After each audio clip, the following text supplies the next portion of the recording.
Hello everyone, and welcome back. It's a real pleasure to continue our journey together. In our last session, we delved into K12, exploring the world of data management systems.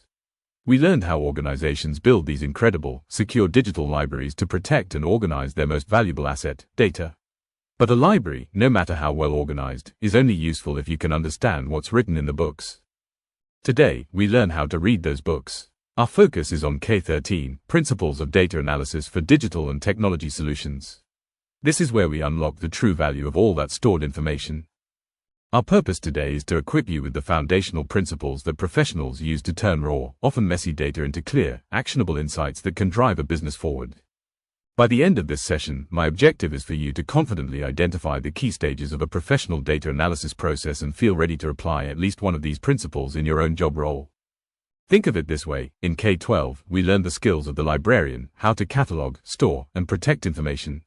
Today, we put on our detective hats. We're learning the principles of investigation and discovery to uncover the valuable secrets and stories hidden within the data. Before we dive in, let's break down exactly what this KSB means. It's crucial we understand these terms. First, the word principles. This tells us we're not just learning how to use a specific piece of software. We're learning the fundamental rules of the road, the concepts that ensure our work is rigorous, logical, and trustworthy, no matter what tool we're using.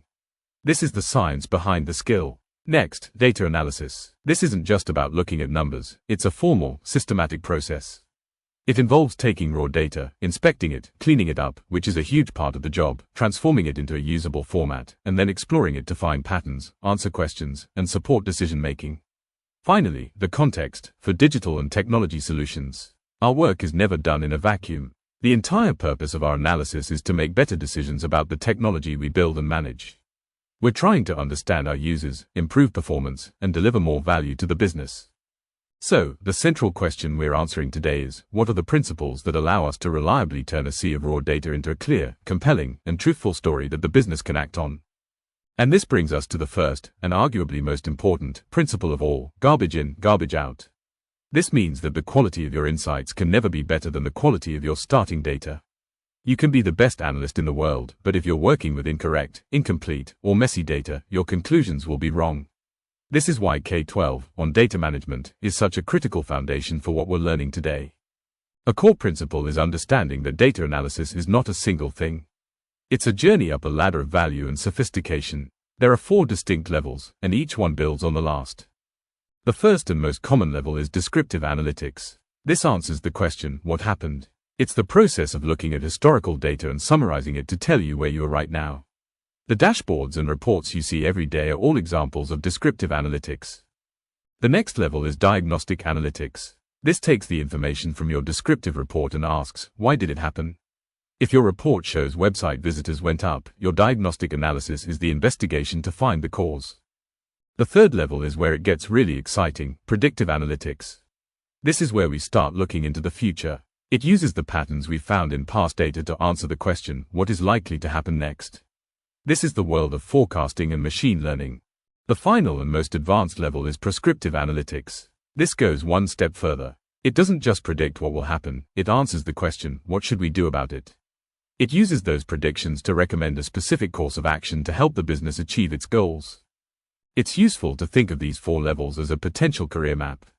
Many people start their careers focusing on descriptive and diagnostic work, and as they gain experience, they move into the more complex and strategic worlds of predictive and prescriptive analysis. Another core principle is that professional data analysis is not a random walk through a spreadsheet, hoping to stumble upon an insight. It's a disciplined, repeatable process, much like the scientific method. We can think of it as a life cycle with 5 key stages. It always begins at stage 1, define the question. Before you write a single line of code or open a single file, you must have a crystal clear business question you are trying to answer. A vague goal like, let's look at the user data, is useless. A good question is, which user demographic has the highest engagement with our new feature? This step is the foundation for everything that follows. If you get it wrong, the entire project is a waste of time. Stage 2 is to collect and clean the data. You gather the data you need from all the relevant sources. Then comes the crucial, garbage in, garbage out, step, cleaning the data. You handle errors, fill in missing values, and ensure everything is consistent. Stage 3 is where you analyze the data. Now that you have clean data and a clear question, you can start exploring. You'll use statistical methods and tools to look for patterns, trends, and correlations that might help you answer your question. Stage 4 is to interpret and visualize the results. The numbers and patterns don't speak for themselves. You have to be the translator. What does this trend mean for the business? A key part of this stage is creating simple, clear charts and graphs that tell the story in the data in a way that a non-expert can instantly understand. And finally, stage 5 is to communicate your findings. You take your insights and visualizations and present them to the business, along with your recommendations. This is where you use all those reporting techniques we'll cover in K17 to make your findings clear, concise, and compelling. As you develop your analytical skills, there are a couple of critical thinking principles you must always keep at the front of your mind. The most important one is this: correlation is not causation. This is the most common trap for new analysts. Just because you see a pattern where two things move together, you cannot assume that one is causing the other. The classic example is that in summer, ice cream sales go up, and so do the number of shark attacks. The data is correlated, but eating ice cream does not cause shark attacks. There's a hidden, or confounding, variable, the hot weather, that causes both. Always be a skeptic. The second principle is to be constantly aware of bias. This can be your own bias, like confirmation bias, where you're only looking for data that supports what you already believe. It can also be bias in the data itself. For example, if you only survey customers who love your product, your data will have a selection bias and won't represent all your customers. A good analyst is always questioning the data and their own assumptions. Now, what tools do we use to apply these principles? Think of it as a toolbox with different levels of power. For everyday tasks and basic descriptive analysis, spreadsheets like Excel are your essential hand tools. For building powerful, interactive dashboards for descriptive and diagnostic analysis, you'll use business intelligence or by tools like Tableau and Power BI. And for the most complex work, deep statistical analysis and predictive modeling, you'll use the heavy machinery, programming languages. SQL is the universal language for getting data from databases, while Python and R are the industry standards for data science. It is so important to understand that these principles are not just for people with analyst in their job title. The ability to work with data is now a fundamental competency for every single role in technology. Let's make this real for each of you. For you, Chloe, as an ambitious software engineer, data analysis is your key to writing better code. You will analyze performance data from monitoring tools to find the exact functions that are slowing down your application. When the business wants to test a new feature, you'll help analyze the results of an A/B test to provide hard evidence on which version users prefer. This isn't guesswork, it's data-driven engineering. Ben, for you as a data analyst, this is the heart of your profession. Your career is a journey through the 4 levels of analytics we just discussed. You'll live the data analysis lifecycle every day, taking business questions, finding the right data, and turning it into clear stories that help leaders make smarter decisions. You'll master tools like Power BI and eventually use languages like Python to build sophisticated models. And for you, Liam, as a hands-on network engineer, data analysis is your ultimate troubleshooting tool. When users complain the network is slow, you won't just be guessing. You will analyze network traffic logs to pinpoint the exact device or connection that's causing the bottleneck. You can go even further, using historical data to predict when a critical link is likely to run out of bandwidth, allowing you to argue for an upgrade before it becomes a crisis. Let's continue, because these principles are just as critical for our other pathways. Aisha, as an IT consultant, your credibility with a client is built on evidence. You can't just tell them they need a new system, you have to show them. You will use the principles of data analysis to dig into their own operational data and build a business case that says, your current process has these measurable inefficiencies. My proposed solution will address them, and here is the data to prove the likely return on investment. That is how you become a trusted advisor. For you, Tom, as a business analyst, data is the raw material for creating clarity. When you're gathering requirements, you won't just rely on what stakeholders say they want. You will analyze data from user surveys, system usage logs, and customer support tickets to provide objective evidence for which features are most needed and which pain points are most severe. This data-driven approach helps you prioritize and defend your requirements. And Maya, as a cybersecurity analyst, your entire job is a high-stakes data analysis challenge. Attackers don't announce themselves, they hide in the noise. You will use analytical principles to process millions, or even billions, of log entries from firewalls, servers, and endpoints. Your first task is to use this data to define a baseline of normal behavior. Then, your critical mission is to find the tiny, statistically significant deviations from that baseline that could be the faint signal of a sophisticated cyber attack. Okay, let's talk about getting this into your portfolio. The portfolio is where you demonstrate the consistent application of your knowledge and skills over time. K13 is ideal for this because you can find evidence everywhere. Your goal is to collect small, regular examples that show you are starting to think like an analyst. Here are 3 simple actions you can take. First, find a KPI, a key performance indicator, that your team tracks. For your portfolio, write a short reflection identifying the KPI, explaining what it measures, and stating that it's an example of descriptive analytics. Second, practice the most important step of the lifecycle, formulate a question.